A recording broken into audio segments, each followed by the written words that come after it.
పంచమాధ్యాయము. ఓ శివధనుస్సంపన్న జనకరాజా, శ్రద్ధగా విను. మనము చేసిన పాపాలన్నింటినీ నశింపచేయగల శక్తి ఒక్క కార్తీక మాస వ్రతానికి మాత్రమే ఉంది. కార్తీకమాసములో విష్ణు సన్నిధిని ఎవరైతే భగవద్గీతా పారాయణమును చేస్తారో వారి పాపాలన్నీ కూడా పాము కుబుసములాగా తొలగిపోతాయి. అందున 10-11 అధ్యాయాలను పారాయణ చేసేవారు ఆ వైకుంఠానికి క్షేత్రపాలకులవుతారు.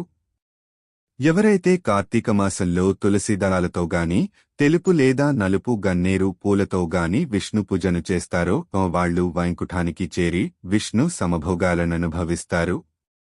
ఈ కార్తీకమాసంలో హరిహరులెవరి సన్నిధినైనా సరే, ఏ పురాణాన్నైనా సరే ప్రవచించేవారు సర్వ కర్మబంధ విముక్తులవుతారు. కార్తీక వనభోజనము. స్లో యః కార్తీకే సితే వనభోజనమాచరేత్ సయాతి వైష్ణవం ధామ సర్వపాపయః ప్రముచ్యతే. కార్తీకమాస శుక్లపక్షంలో వనభోజనము చేసినవారు పాప విముక్తులై విష్ణుధామాన్ని పొందుతారు.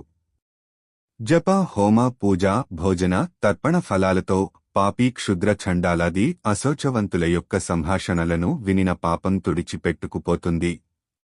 కాబట్టి మహారాజా, కార్తీకమాస శుక్లపక్షంలో అన్ని రకాల వృక్షాలతో బాటుగా ఉసిరి చెట్టు కూడా ఉన్న తోటలోనే వనభోజనమును ఏర్పాటు చేసుకోవాలి. ఉసిరి చెట్టు క్రింద సాలగ్రామము నుంచి గంధ పుష్పాక్షతాదులతో పూజించి యథాశక్తి బ్రాహ్మణులను ఆహ్వానించి గౌరవించి వారితో కలిసి భోజనము చేయాలి. ఇలాగున కార్తీక మాసములో వనభోజనాన్ని ఎవరైతే నిర్వహిస్తారో వాళ్లు ఆయా కాలాలలో చేసిన సర్వపాపాల నుంచి తెములుకుని విష్ణులోకాన్ని పొందుతారు.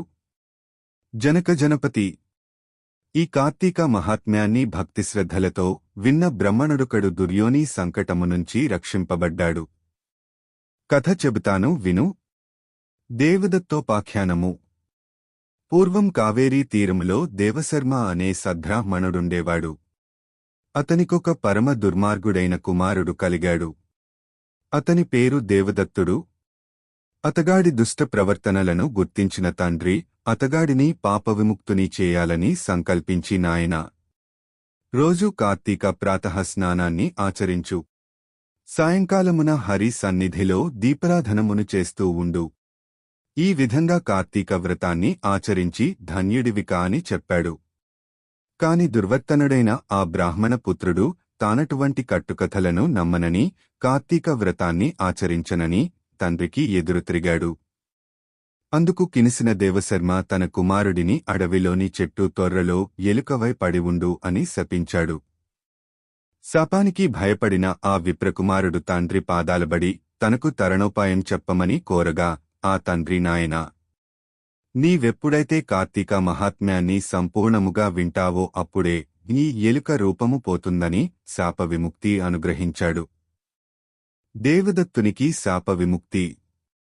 పితృశాప కారణంగా అప్పటికప్పుడే మూషిక రూపాన్ని ధరించిన బ్రాహ్మణ యువకుడు గజారణ్యములో ఫలవంతమైనది, అనేక జంతువుల కాధారభూతమైనది అయిన ఒకానొక మహావృక్ష కోటరములో మనసాగాడు.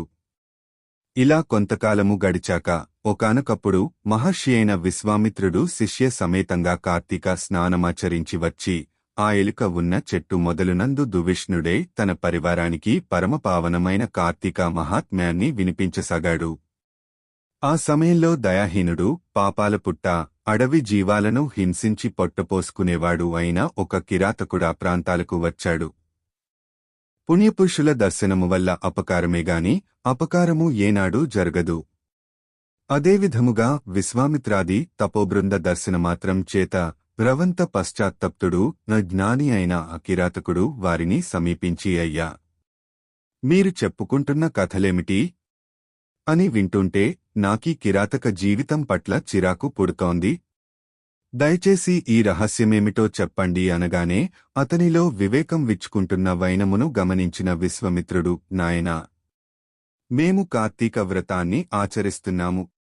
ఈ కార్తీక మాసములో ఎవరైనా సరే తెలిసిగాని తెలియకగాని స్నానదాన జప తపః పురాణ శ్రవణాదును చేసినట్లయితే వారు వారి సర్వ పాపాల నుంచి విముక్తులవుతారు. ఈ వ్రతాన్ని భక్తితో ఆచరించేవాళ్లు జీవన్ముక్తులవుతారు అని తెలియజేశాడు. ఈ విధముగా కిరాతకునికి చెబుతున్న కార్తీక మహాత్మ్యాన్ని వినడమే తడవుగా తొర్రలోనున్న ఎలుక తన శాపగ్రస్త రూపాన్ని వదిలివేసి పూర్వ యువ బ్రాహ్మణ రూపాన్ని పొంది విశ్వామిత్రాదులకు ప్రణమిల్లి తన పూర్వవుగాథను వినిపించి ఆ బుషుల నుండి సెలవు తీసుకుని తన ఆశ్రమానికి తరలిపోయాడు.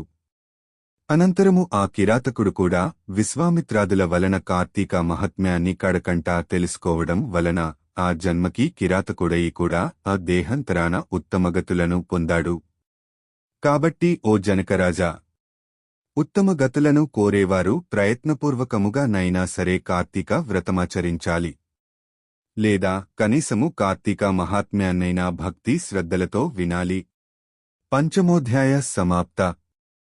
ఈ వీడియో గాని మీకు నచ్చినట్లయితే లైక్ చేయండి, సబ్స్క్రైబ్ చేయండి,